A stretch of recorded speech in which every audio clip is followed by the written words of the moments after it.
And you ask, what's special about Jewish Lithuania? I think another special element of Jewish Lithuania and of Vilna is this tradition of individual responsibility on the one hand and the responsibility to the community on the other.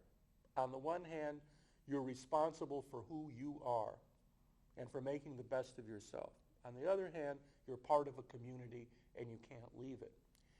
And I think that in a way you can relate this again to the impact of the Vilna Gaon. By keeping Hasidism out, or by seriously weakening its impact, the Vilna Gaon develops a tradition that when you pray to God, when you go into a synagogue, when you study Talmud, you really have to do it ultimately on your own. You can have someone to help you, you can have a teacher, you can have a rabbi, but there's no charismatic wonder rabbi who is going to take you by the hand and lead you closer to God. No singing, no dancing, no drinking, no affect is going to provide religious magic. That could only be done through very hard work on yourself. And ultimately, that's who you have to answer to, and to God. And this tradition of individual responsibility really encouraged a much more open attitude towards modernity, towards change. The way that Jewish religion and Jewish tradition encountered European culture and European influences in Vilna depended on thousands of individual choices. But taken together, it made Vilna into a special focal point of new trends, new ideas, and new energies in Jewish life. Good. Okay. Let's go to immediately after World War I. Okay. And let's go to 1919. And you had a corrective to the script Yeah. that you mentioned earlier. You could pick up from that comment and then go into the feelings of the Jewish community in the aftermath of what happened. Okay, well, World War I was a traumatic time for the Jewish community. Vilna changed hands many times. But once Germany was defeated, Vilna was up for grabs, and there were three different countries that wanted it: Lithuania, Poland, and the Soviet Union. The Poles took Vilna in April 1919, and on April 19th, 1919, the day that they entered the city, there was a terrible pogrom. Many Jews were killed. Hundreds were wounded. A beloved Yiddish writer, Aleph Weiter, was murdered by Polish soldiers. This pogrom really affected Jewish attitudes towards the Poles, which were none too friendly anyhow. Now, this was not a pogrom that was organized by the Polish High Command or by the Polish government. Many leading Polish officers were as horrified by the pogrom as Jews were, but the pogrom reflected the indiscipline in the Polish army and the extreme anti-Semitism of many of the soldiers and low-ranking officers who saw the Jews as Russians or as Bolsheviks or as enemies of Poland. April 19th became a symbol of clashing memories in interwar Vilna. For the Poles, April 19th was their great anniversary of liberation, the day that Vilna became Polish.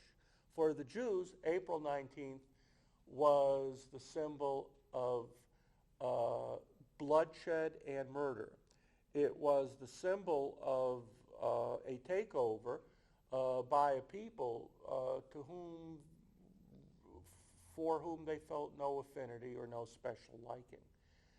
And they couldn't speak about it openly. Because of censorship, they couldn't really talk about the pogrom. But they had ways of reminding themselves. The monument they built in the Jewish cemetery to Aleph Weiter, a great eagle with wings clipped.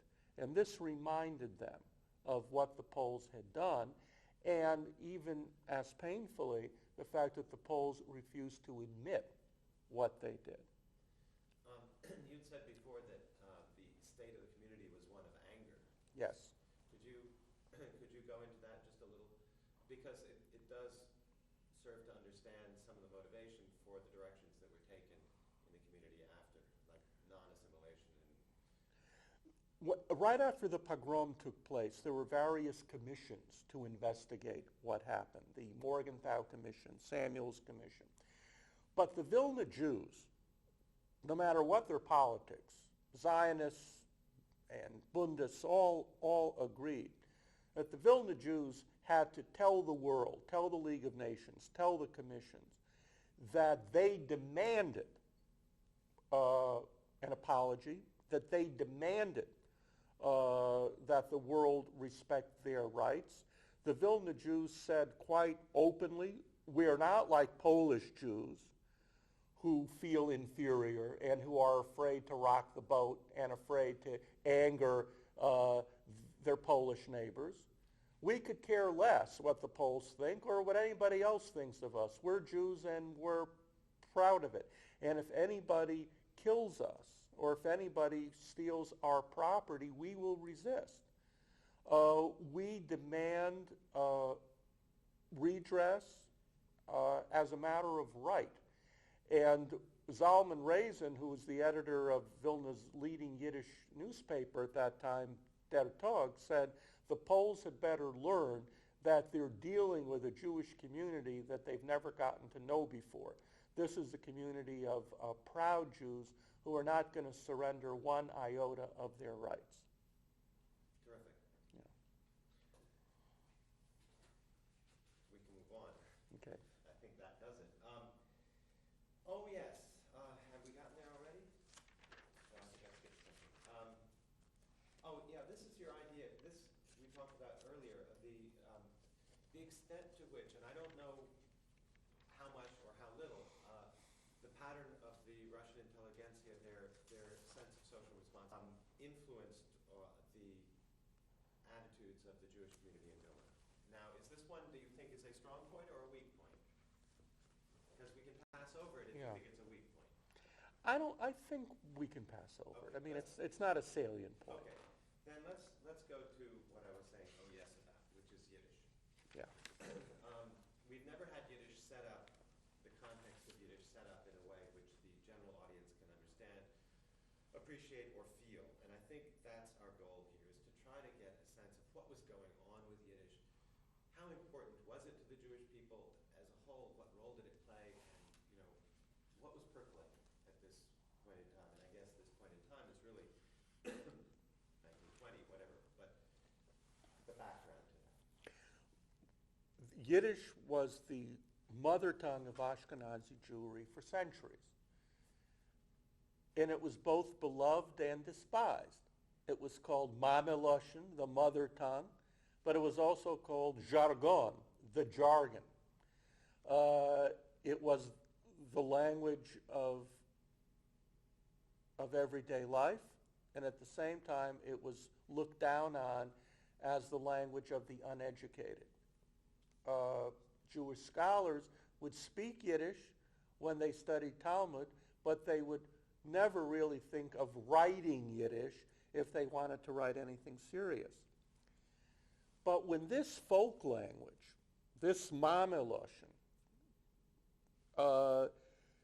when it starts to produce a great literature, when it begins to frame a political debate, when it begins to nurture a modern educational system, this is revolutionary, because this introduces a powerful new element into Jewish life. When jargon becomes Yiddish, it's not just the maturing or the acceptance of a language. It's a totally new attitude towards the Jewish present. It's a totally new attitude towards the possibilities of Jewish existence in the diaspora. Instead of living in the past or hoping for some future salvation in Palestine, you're now saying, I can reshape my life here and now, in the present. And my language is not just something that I happen to use, but my language will become the tool that I will use to change who I am and to change how I see my society and my community. Now, this great transformation, this great shift from jargon to Yiddish, took place all over Eastern Europe. But Vilna became the capital of this new imaginary universe called Yiddish land, the land of Yiddish, which stretched to Buenos Aires and Rio de Janeiro and Cape Town and New York and Montreal and Winnipeg and Moscow. But in many ways, the center of this imaginary world was Vilna, because only Vilna had all the conditions where Yiddish would be not just an expression of politics or ideology, but Yiddish would simply be the natural language that all Jews used, not just the lower classes, but, and this is what made Vilna special, the middle class and the professional class as well. That's not to say they always loved Yiddish or they always spoke Yiddish. Many leading Vilna doctors and lawyers used Russian. But with World War I and with Vilna's becoming part of Poland after World War I, they couldn't really use Russian anymore. And you had the professional elite going over to Yiddish. That was very important. That didn't happen anywhere else except in Bialystok or Kovna. And that's what made Vilna special. Yiddish culture in Warsaw was a culture that really depended on the Bund, on the political left. Yiddish culture in Vilna could really rely on the community. It didn't have to depend on the political parties. Good. Let's see. They also turned to Yiddish because they didn't speak Polish. Yeah, but they didn't want to. I know that. Yeah, But, yeah. but, Later on, they later on learned it was Polish. easier. Yeah, later on it was to easier. speak Yeah. because they didn't speak Polish. Yeah. Okay, this is They another. didn't have to learn Polish. This is a question. I don't know that, again, this is one you should tell me what you think, but I just put it in as, do you think there are unique characteristics of the Yiddish educational system that was developed in Vilna at, in this period, or at the very least, can you point out the radical difference between this new educational system in Yiddish that was developed and what the Jewish people had available to them before? Okay. I want to ask you one thing because it follows what Sam was saying before. Because who were the Yiddish leaders? Well, I think, without getting too much into the abstraction of the standards of great Yiddish literature, I think we can talk briefly about how it came about and when it came about. Because you said after there began to be created great Yiddish literature, et cetera, et cetera. But in point of fact, this happened in the period of time from 1880s on, roughly. And maybe if you just do a brief statement about the beginnings of serious Yiddish literature, that would allow us to explain it for, if we need that explanation. Well, you can argue that, in a sense, you had serious Yiddish literature going back to the 15th and 16th centuries. And in the 1930s, young poets like Avram Sutzkever would be encouraged by Max Weinreich to rediscover the great beauty and potential of older Yiddish. But what's interesting is that in the late 19th century, writers like Sholem Aleichem and Yitzhak Leibush Peretz and Mendele Moicher Seforim begin a new era in Yiddish literature where they are regarded as the pioneers of something new. Rather than the people who are continuing an ongoing tradition, they are seen as beginning something new, revolutionary, and transformative in Jewish life.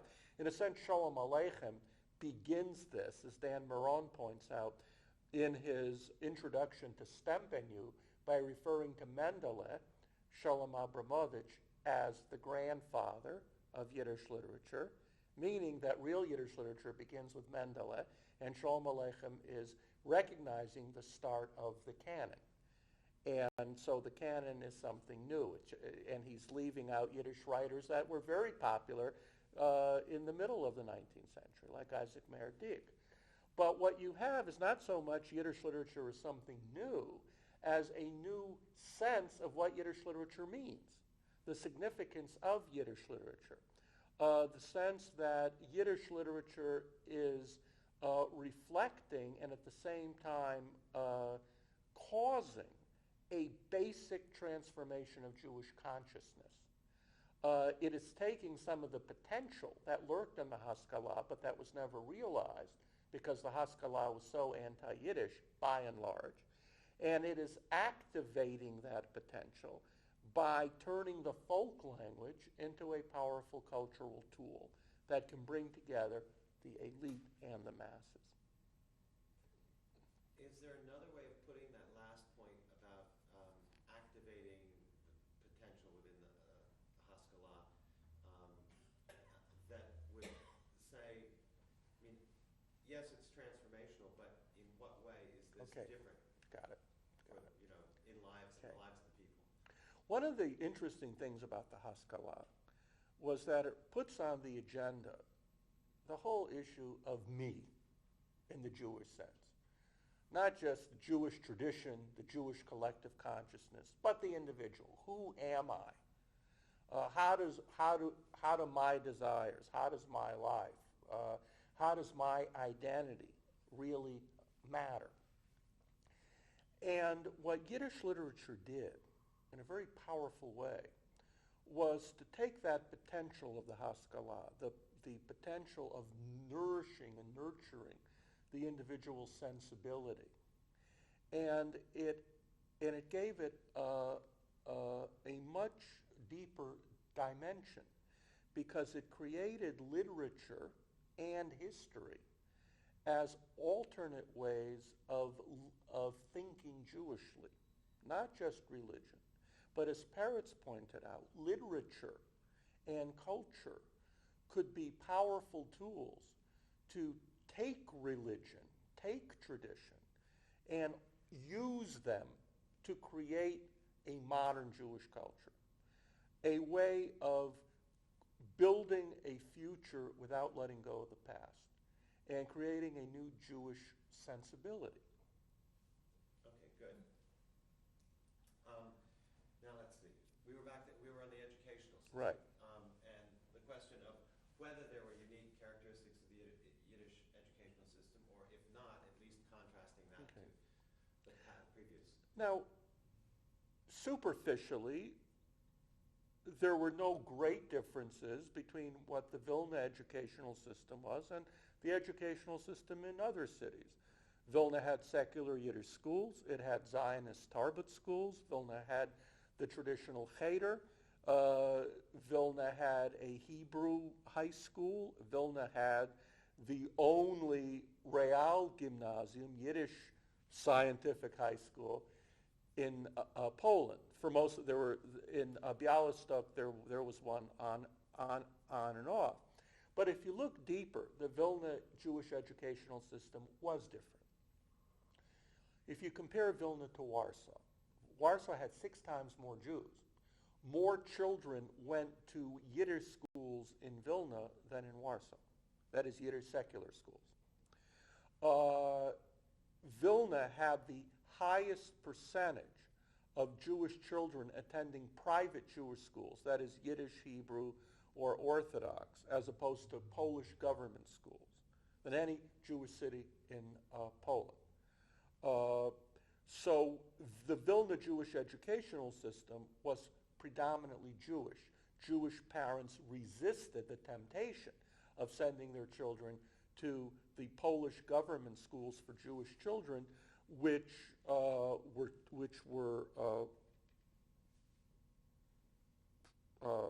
didn't charge a fee, and which did not meet on Saturday, but which Jewish parents felt constituted a real threat to their children's identity and psychological health. Now, within the Vilna Yiddish schools were a very important part of the Vilna Jewish educational system. Most Jewish children in Vilna did not go to the Yiddish secular schools, but a very large proportion did compared to other cities. And they were special because they opened new worlds. They paid attention to the psychological development of the child. They encouraged new approaches to education, collective projects, hikes, the study of science, the study of nature. They paid a great deal of attention to the importance of sports. These schools developed new textbooks where children would study chemistry and physics in Yiddish. So these schools became very important catalysts for the enrichment of the Yiddish language. They coined new terms. They stretched the language. They made the language different. The schools emphasized not just the transmission of facts, but the transformation of the child's soul. The schools instilled a sense of dignity and pride. The schools involved not just the children, but the parents. There's a wonderful, not a wonderful, but there's a very I'm losing it here. There's a stirring, There's a stirring story that I came across in the Vilna Jewish Press in 1937. There was a Yiddish school in Vilna called the Sholem Aleichem School in a poor suburb. And for years and years, it had received a small subsidy from the Vilna city government, and the Ministry of Education had lent the school the desks and chairs and so on. In 1937 and in the late 30s in general, the Polish government and the city government began to take away the subsidies they'd been giving to the Yiddish schools. And just before school started, the Polish authorities came in and took away all the desks and all the chairs, and the school was empty. And so for a whole week, parents worked night and day, carpenters, supervising the work, and cobbled together chairs and desks and painted the school and made sure that it would be ready for the start of classes. And that says a lot about Vilna. And even though things looked very bad, what everybody was telling each other was, we'll live to see better days. And it's interesting to think that even in the late 30s, when things looked so terrible for Polish Jewry, and Hitler was on the march, and the Polish Jews were suffering from more economic discrimination and rising anti-Semitism, we would think, sitting here in the United States, that the Polish Jews would have been paralyzed by depression and fear. And I'm not saying that they weren't depressed. Many were quite depressed, and they had good reason to be. But if you look at the Polish Jewish press at the time, you see that what they're saying is, we are responsible for the entire Jewish people. American Jewry can't lead the Jewish people. They're assimilating. They're forgetting who they are. Soviet Jewry, forget about it. The only Jewish community in the world that could provide any kind of cultural leadership and inspiration for the Jewish people is us. We Jews right here in Poland. And if we don't do it, nobody else will. So we have to just march forward and roll up our sleeves and keep working. And it was during this time that at a poetry recital for Avram Sutzkever, who was at that time only about 17 years old, maybe a little bit older, a Vilna Jewish lawyer, Chernichov, called Vilna the modern-day Yavne, the center of Jewish spiritual life. Very nice. It's interesting, just to the sun rising, Yeah. and it's this incredibly optimistic poem, which you pointed out was 1938. It's hard to believe, but that's what was happening. Um, well, we've touched on this, but maybe there's a different way of getting to this. This is my number 7 on that list, which is the different streams of life in Vilna, which sharing the common ground of Yiddish. There's Yeah. even the Zionists, even Vygotsky himself, one of the leading Zionists in town, being still a proponent of Yiddish. This is unusual, isn't it? And do you have something you can say about that? Yeah, in other Jewish communities, Zionists were very hostile to Yiddish. In Galicia or in Warsaw, Zionists would tend to speak Polish, and certain Zionist youth organizations like Kassow would be very hostile to the Yiddish language. Now, in Vilna, let's not minimize the rivalry between the Zionists and the diaspora nationalists. It was there. It was severe. And you had different Jewish Vilnas. You had the Orthodox Vilna, led by Chaim Moiser Grodzensky, the great rabbi who died in 1940. You had the religious Zionist Vilna, led by Rabbi Rubinstein.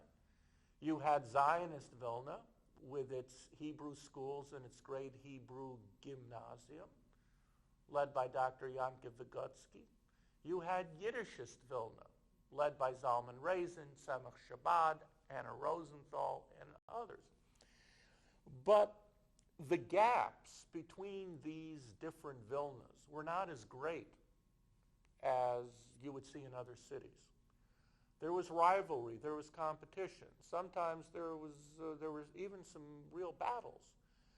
But what kept all these Vilnas together was a common sense of culture, a sense of a common language, and a sense that the differences between Jews and Vilna had to take a backseat to common agendas, to common responsibilities. Dr. Vygotsky was a great Zionist leader, but he loved Yiddish, and he fought for the rights of Yiddish. This is something that would not be that common in Lvov or in Krakow, for example.